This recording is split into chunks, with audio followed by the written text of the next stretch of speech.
عمومی طور پہ ہوتا یہ ہے کہ لوگ کہتے ہیں جان ہے تو جہان ہے. جان اور جہان کا فلسفہ ہم بچپن سے سنتے آئے. لوگ کہتے ہیں جائیداد چھوڑ دو، فلاں چھوڑ دو، فلاں چھوڑ دو، نظریات پر بھی کمپرومائز کر لیتے ہیں. جب جان نہیں ہے تو پھر باقی کیا؟ جان ہے تو جہان ہے. اس فلسفے کو حسین ابن علی نے بدل کے رکھ دیا کہ جان ہے تو جہان ہے. حسین نے بتایا جان نہیں ہے پھر بھی پوری کائنات تیری ہے. لوگ یہ کہتے ہیں کہ اگر لٹ گئے تو پھر سب کچھ برباد ہوگا. حسین نے یہ فلسفہ دیا لٹ کے ہی تو آباد ہوا جاتا ہے. یزید سب کچھ بچا کے بھی نہ بچ سکا، حسین سب کچھ کٹا کے بھی زندہ و جاوید رہا. یہ فلسفہ دیا سب کچھ کٹ جائے، سر نیزے کی نوک پہ بھی چڑھ جائے، خاندان کی لاشیں بکھری پڑی ہوں اور گھوڑوں کے ٹاپوں تلے روندی جائیں، کفن بھی کھینچ لیے جائیں، خیموں کو بھی آگ لگا دی جائے، لیکن سر شہیداں پھر بھی نیزوں پہ بلند ہی رہے گا، اونچا ہی رہے گا. یہ فلسفہ حسین ابن علی نے دیا. یہ سر جھکنے کے لیے نہیں ہے، یہ سر اوپر بلند ہونے کے لیے. اور میں ایک بات کہا کرتا ہوں، لوگ سر بچانے کے لیے ہاتھ دے دیتے ہیں، ظالم کے ہاتھوں میں ہاتھ دے دیتے ہیں کہ سر بچ جائے.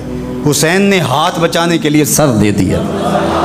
ہم نے بچپن سے لے کر کے لڑکپن تک اور لڑکپن سے لے کر آج تک حضرت نبی رحمت صلی اللہ علیہ وآلہ وسلم کا یہ فرمان سنا ہے، من رآ منکم منکرا فلیغیرہ بیدہ فإن لم یستطع فبلسانہ فإن لم یستطع فبقلبہ وذلک اضعف الایمان او کما قال النبی صلی اللہ علیہ وسلم. تم میں سے اگر کوئی برائی کو دیکھے تو وہ ہاتھ سے روکے، ہاتھ سے نہیں روک سکتا تو زبان سے روکے، اور زبان سے بھی نہیں روک سکتا تو کم از کم دل سے برا جانے. اور یہ سب سے کمزور ترین ایمان کا مرتبہ تھا. جو لوگ کہتے ہیں امام حسین کربلا میں کیوں گئے، میں انہیں کہتا ہوں امام حسین حضور کی گود کے پالے ہوئے تھے، کمزور ایمان والے نہیں تھے کہ دل میں ہی کڑتے رہتے اور ظلم کو اور جبر کو اور زیادتی کو اور ناانصافی کو ہاتھ اور زبان سے نہ روکتے. حضرت امام حسین کے خطبے دیکھ لیجئے، قدم قدم پہ خطبے دیے. محمد بن حنفیہ کے نام جو آپ نے وصیت نامہ لکھا تھا، آپ نے فرمایا انی لم اخرج عاشرا ولا بطرا ولا مفسدا ولا ظالما. میں سیر سپاٹے کے لیے نہیں جا رہا اور نہ ہی میں اپنی کسی خواہش کی تکمیل کے لیے جا رہا ہوں. میرے اہداف میں، میری خواہشات کے کسی گوشے میں یہ موجود نہیں ہے کہ میں تخت و تاج حاصل کر لوں گا. انما خرجت لطلب الاصلاح فی امت جدی. میں اپنے دادا کی امت کی اصلاح کے لیے جا رہا ہوں. اريد ان آمر بالمعروف وانہا عن المنکر. میں امر بالمعروف اور نہی عن المنکر کے جذبوں سے مالا مال ہو کے میں اس سفر کو اختیار کر رہا ہوں. جب شریعت کا مذاق اڑایا جا رہا ہے، شریعت کی شکل بدلی جا رہی ہے، خلافت کا رشتہ قرآن سے ٹوٹ گیا ہے اور ایک نئی صورت دین کو دی جا رہی ہے، اور جو اس سانچے میں ڈھل کے دین نکلے گا وہ محمد عربی کا دین نہیں ہوگا جو طائف کے بازاروں سے لے کے مکے کی گلیوں تک، احد سے لے کر غزوہ حنین تک حضور نے خود اور اپنے اصحاب کو تکلیف میں ڈال کے جو دین دیا، جو امت تشکیل دی. یزید اس سارے نظم کو بدل رہا ہے، تو کیا نبی کا نواسا جس کو حضور نے گود میں پالا ہو وہ خاموش ہو کے بیٹھ جائے؟ کہا حسین ایسا نہیں ہونے دے گا، اور اس کی جو بھی قیمت ادا کرنا پڑی حسین وہ قیمت ادا کرے گا. اور پھر اس کی قیمت چھوٹی نہیں تھی جو ادا کرنا پڑی.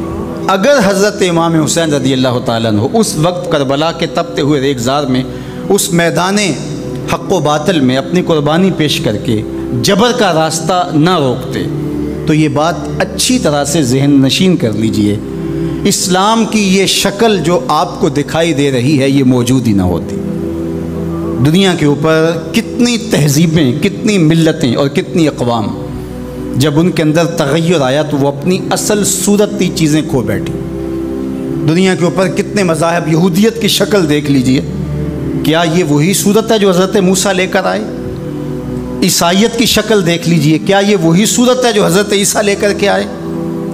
ابھی کچھ دن ہی نہیں گزرے تھے تو حواریوں کے بعد جو ہوا اور جس طرح سے دین عیسیٰ کا حلیہ بگاڑ کے رکھ دیا گیا، جس طرح موسوی دین کی شکل تبدیل کر کے رکھ دی گئی، تو کیا دین محمدی کی شکل باقی رہ جاتی؟ جب یوں دین کی صورت اور شکل کو بدلنے والے میدان میں آپ موجود ہوئے تھے، لیکن باقی ادیان، باقی تہذیبیں، باقی ملل، باقی قومیں، ان کی شکل اس لیے تبدیل ہو گئی کہ اس شکل کو بچانے والا کوئی حسین وہاں نہیں تھا، اور یہاں اس دین کی اصل صورت اور شکل اس لیے موجود رہی کہ اس دین کو بچانے والا حسین ابن علی موجود تھا۔ مسٹر گوکھلے نے کہا تھا کہ اگر حسین ابن علی رضی اللہ تعالی عنہ نہ کھڑے ہوتے تو اسلام یا تو مٹ ہی جاتا، اور اگر موجود رہتا تو اس کی وہ شکل نہ ہوتی جو محمد بن عبداللہ لے کر آئے تھے،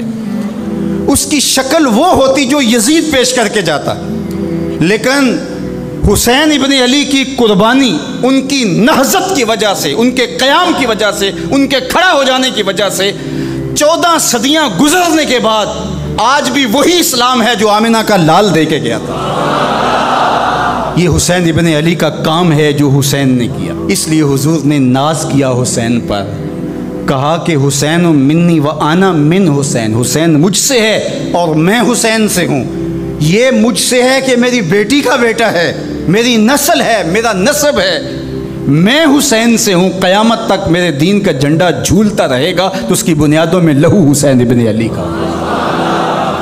حضرت امام حسین رضی اللہ تعالی عنہ نے ایک بات کہی تھی جب بیعت کا آپ سے مطالبہ کیا گیا، تو آپ نے یہ نہیں کہا کہ میں یزید کی بیعت نہیں کرتا، بلکہ آپ کا جملہ تاریخ ساز ہے، بڑے لوگوں کا کلام بھی بڑا ہوتا ہے اور حکمت کے نور سے بھرا ہوا ہوتا ہے، قیامت تک ایک نسب العین دینا تھا۔ یہ نہیں کہا کہ حسین ابن علی یزید کی بیعت نہیں کرے گا، بلکہ کہا مثلی لا یبایع مثلہ، میرے جیسا اس جیسے کی بیعت کیسے کر سکتا ہے؟ تو یہ قیامت تک کے لیے لاہ عمل دے دیا کہ جو حسین کے نقشے قدم چلنے والا ہوگا وہ وقت کے یزید کے ہاتھ میں ہاتھ نہیں دے سکتا۔